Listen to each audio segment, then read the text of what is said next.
I want you to introduce yourself to everybody. All right, everyone. My name is Olakemi Sophia Oladiran. I'm Nigerian by birth, Canada by way of immigration, and fitness is a passion of mine that I've grown and cultivated since late 2013, 2014. And I'm a husband. I'm a father of two. Originally, I'm a nurse, registered nurse. I got my certification in 2007 from back home in Nigeria. Nigeria for life. Nigeria, yes, so. And I came to Canada in 2011, and I, was able to transfer all of those credits over here and start my profession and my career over here as well as a nurse. I've been a nurse in Canada since 2012. I work in a seniors home, a nursing home. Nursing is all about caring, yes, giving care. That's for sure. And we have it's science-based as well. So we do a lot of find a lot of ways to make care for individuals as personalized as possible, so that we treat a person holistically in their mind, in their body, and not just when you talk about illness, people think it's just about sickness, but it's not just about sickness. It goes through a whole lot of a lot of person, through the whole person, all the facets of a person, and that's what nursing is about. Making sure that we nurse a person to the best state of health, or nurse them to death. That's for those that are terminally ill, to a peaceful death. You know what? That's very interesting. Yep. Because to be honest, let's say let me just narrow it down to Nigeria. I want to believe we have very few male nurses. The situation has changed in the last decade.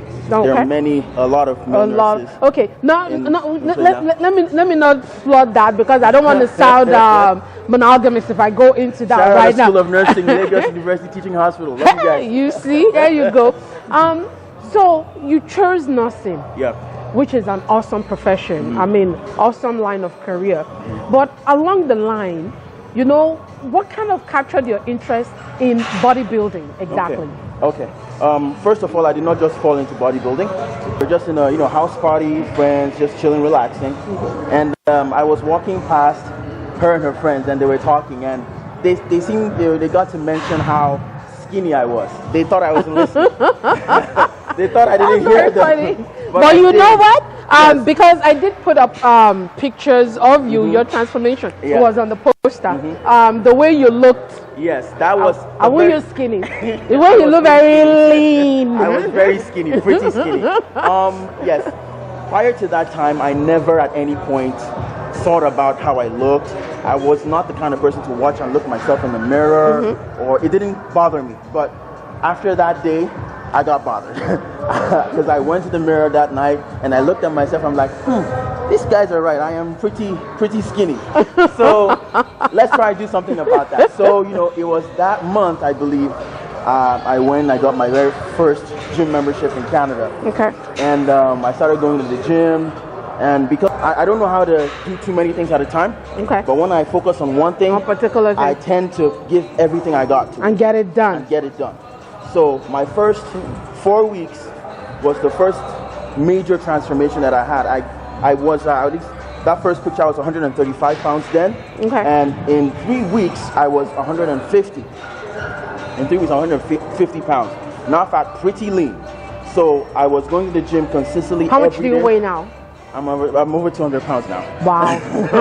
Of muscle. Yeah, pretty much.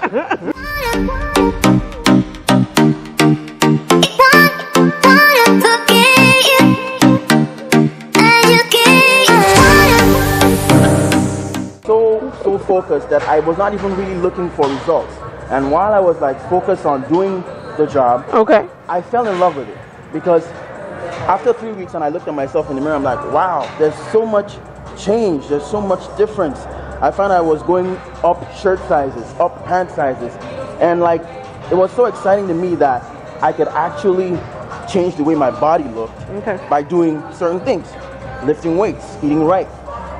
The health aspect came afterwards, because initially I just wanted to look bigger. I just wanted to be bigger. That was just what it was. But then, you know, I got to do more research about weightlifting, do research about dieting and nutrition, and I just fell in love with the whole thing entirely. With the whole concept of bodybuilding. With the whole concept of fitness, the whole concept of bodybuilding.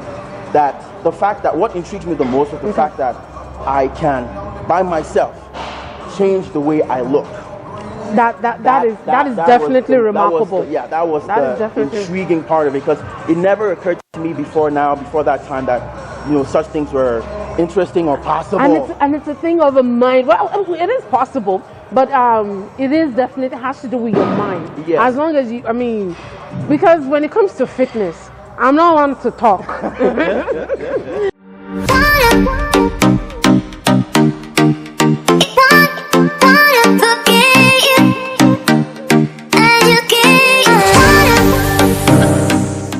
Have you been involved in like any competition over the years?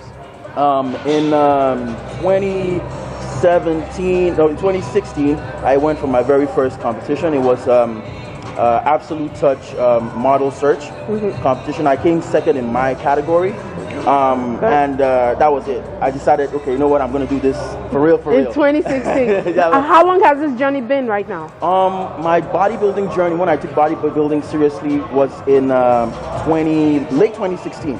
Prior to that, I was just training. I didn't have any direction as in what I wanted to do. You just needed to buff up a little bit. Exactly. But as in 2016, after that very first competition, I was hooked. Like, you know what? I'm going to do this again. I'm going to become better. I'm going to be a better competitor. And yeah, since then, my next competition after that was 2017. March. And that was the Fidel Classic. That was held in Markham. I came second in my class again as well. He's Nigerian. He's the guy that beat me in the Fidel Classic. Oh, he was Nigerian too? Awesome. Awesome. I'm glad to hear that. His best friend Kazim. He's also in physique.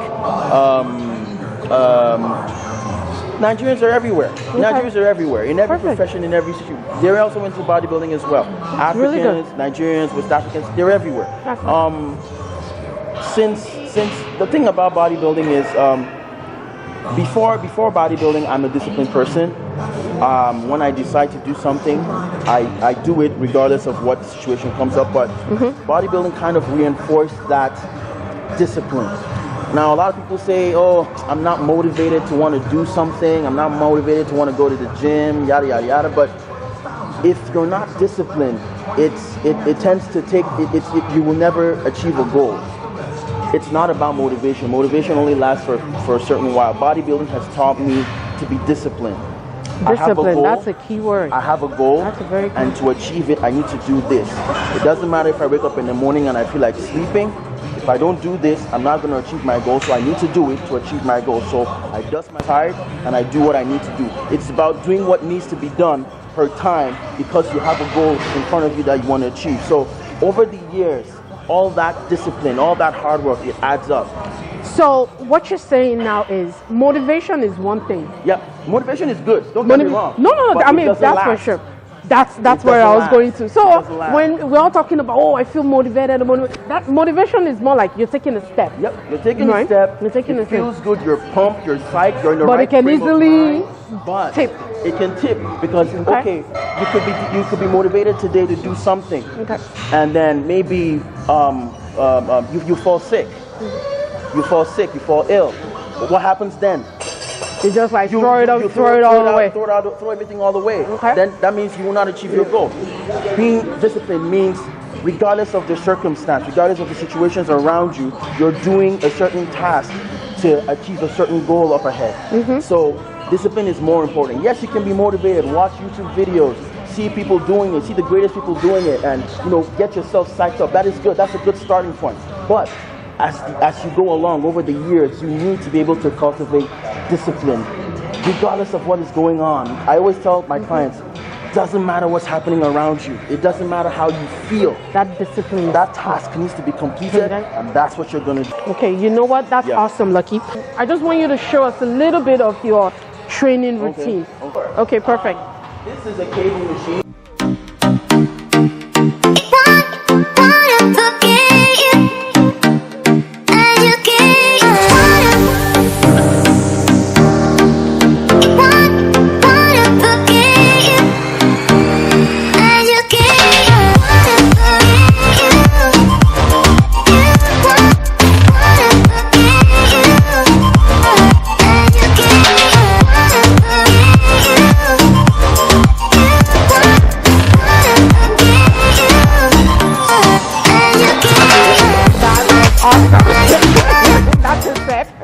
Yes. Okay, you know what?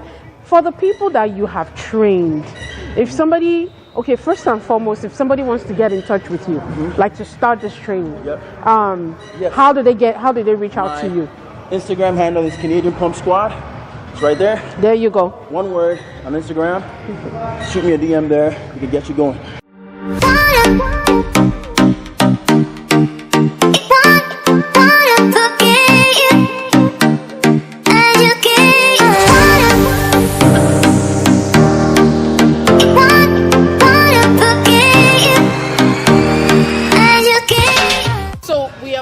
So we have Lucky back here right now. Lucky is a professional registered nurse. Yeah. And that is in his career.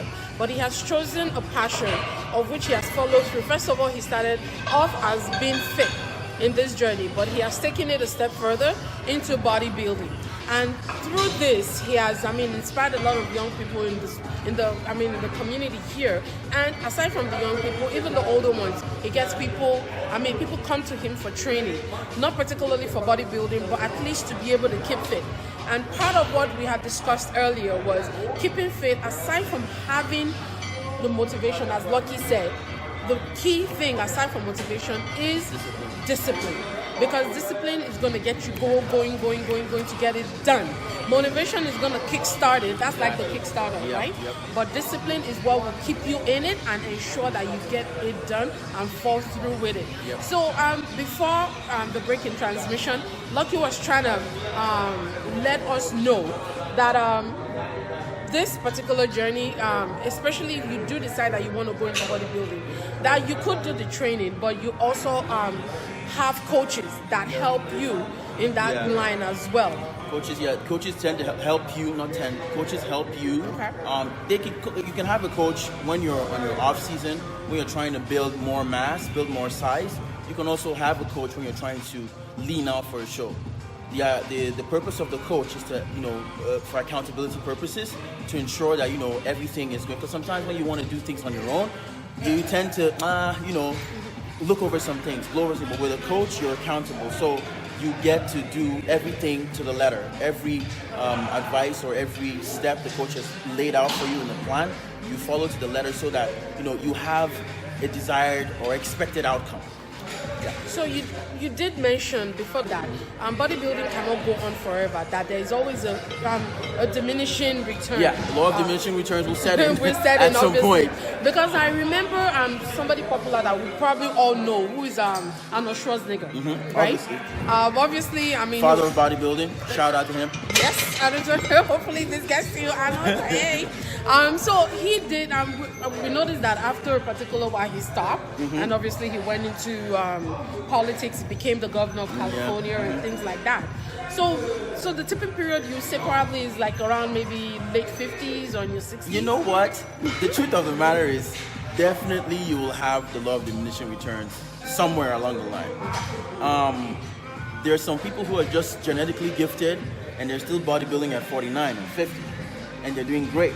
Example, Dexter Jackson, the Blade, Mr. 08 Olympia champion. He's 49 now, and he looks like he's beating people who are 30, 20. Wow. So, genetics plays a big role in it, but you know, the umbrella is when you're getting to your 45 to your 50, you need to slow down. Okay, I know I'm not dressed for the gym, obviously. I am She not did that on purpose. No, because I know you might want to see me start carrying pumps and all that. In as much as, okay, somebody like myself, I come to you. I know medically, like, my cholesterols are good and all that because I did but I mean, I would like to lose a little bit here and there. And I really don't want to go in the line of bodybuilding. Obviously. Well, like, the few advice that you give me, like, stick to this regime, stick to this regime. Well, the most important thing that you should understand if you're going into a weight loss journey is the fact that if you understand that, you know, your calories expended, that's the calories that you burn, should be greater than the calories that you consume. If you have that at the back of your mind first, as the foundation of your weight loss journey, you'll be successful. Okay. Because it means you're gonna track what you're eating. You're gonna know the kind of foods that you're eating, and it means you're gonna have an exercise regimen that is, you know, optimal, so that you can burn as much calories as possible. So the bedrock of the weight loss journey is understanding that you need to expend more calories than you are consuming. But as a bodybuilder, it's probably the opposite, right? Well, You as a consume more. bodybuilder, because you're trying to build muscle, you need to increase your calories. Okay. If you're trying to, build muscle, you need to increase your calories.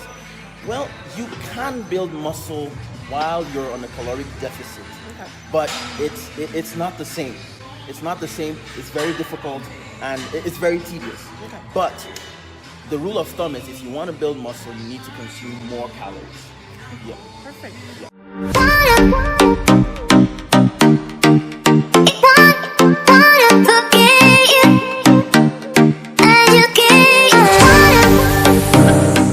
That is very, very interesting. Honestly, we could go on all There's day. a lot to talk about. There's a lot to talk about when it comes to bodybuilding. Yeah. I'm just gonna let Lucky show us, because I noticed that when I watch some of these bodybuilding shows, you guys always have like a pageant. Poses. You know, everybody's always like this. Yes, it's a glorified pageant. Actually. Exactly. So when I saw you guys, I'm like, you guys do like this, you do like this, you do like this. I'm like, hey. So I need you to show us a little bit of that this and this, you know, that Okay. kind of everything. I'll give you first. Okay. These moves, do they have a particular name? Yeah, this is the front double bicep. Okay. Front Then- double bicep, This is the side chest. side chest. Perfect. That's what's called side chest. Okay. And this is the back double. Back Whoa. double bicep. Whoa, whoa, whoa. Okay. And you can have most muscular. Okay. Wow. Most muscular. Ab and thigh. So there are actually a They're lot actually of them. names. Yeah, they're actually names. Oh my God, The I ones would that have re- never figured. The ones that don't have names are like the classic poses. Some do have names. Okay. Let me see. This is Arnold's pose here. Oh, classic. Oh. Yeah. Arnold's classic pose. I like this pose a lot. You can have.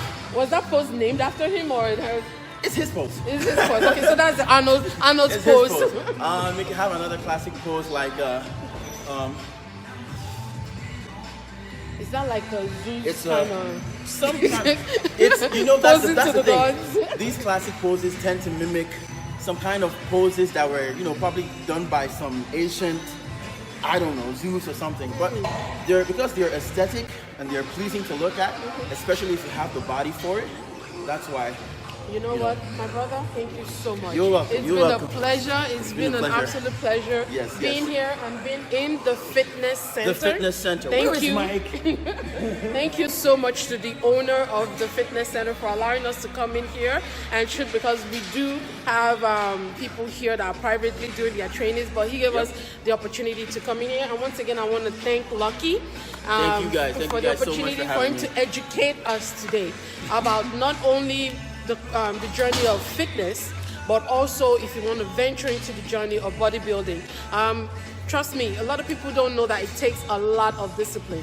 You can build up and have all the muscle, but a lot don't really know that you can take it a step further, that there are competitions out there that you can go into and, you know, display these muscles that you have. And get a professional card, a pro card. That's what I'm looking for. You see, get a professional pro and you'll be a professional about it. But most importantly, you're fit in your body, soul, and mind. Yep. That is what is important. Once again, Lucky, I appreciate your time. Appreciate you. Thank you so much. So, you know what? That has been our first episode of One-on-One with Olakemi Sophia Oladiran. Once again, like I told you, One-on-One is a program about bringing people, your everyday people, that are beacons in our community here in Canada or beyond, that inspire people, that motivates you, or have through the course of their journey have accomplished or are accomplishing things that are worth bringing to the limelight, showing people that it can be done. Well, you can do anything you set your mind to. Just know that with discipline, first and foremost, motivation, and by the grace of God, you can get it done. Thank you for everybody that has tuned in, and obviously the replay will be coming up a little bit later on the week. Watch out for the next episode with One-on-One with Olakemi Sophia Oladiran. Have a good day.